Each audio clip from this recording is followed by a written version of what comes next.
Welcome everybody SR tutorial. আজকে আমি দেখাচ্ছি how pyramid is form class 6 land of the ফেরাউজ পড়তে গিয়ে আমরা দেখতে পাচ্ছি একটা পিরামিডের চিত্র আছে।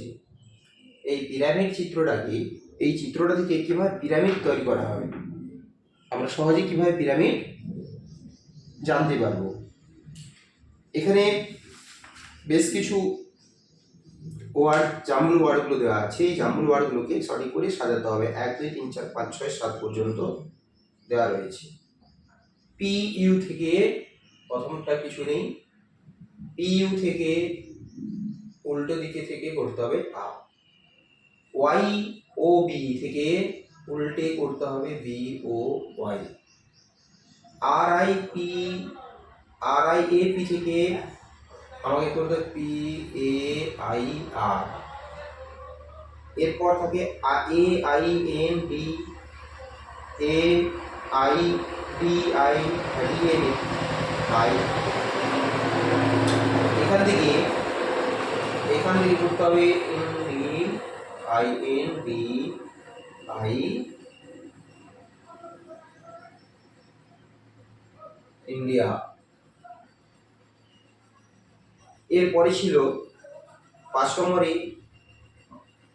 হচ্ছে সেলডন, 6 নম্বরে রয়েছে বেঙ্গলি, 7 নম্বরে রয়েছে স্ট্যান্ডার্ড।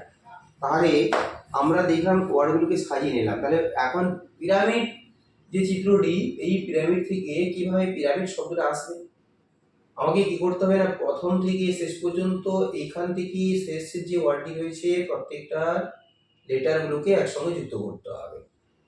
তাহলে যুক্ত করলে এখানে তাহলে আসছে পি ওয়াই আর এ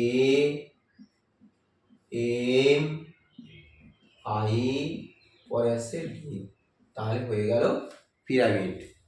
তাহলে স্টুডেন্টস ক্লাস 6 এর ক্ষেত্রে অবশ্যই প্রথম থেকে শেষ পর্যন্ত এটাকে দেখবে এবং পড়ার আগে যে পিরামিড কিভাবে গঠিত হয়, পিরামিডটা কি সে সম্পর্কে ধারণা পেতে হলে পিরামিড শব্দটি কিভাবে গঠিত হয়েছে অবশ্যই দেখে নেবে।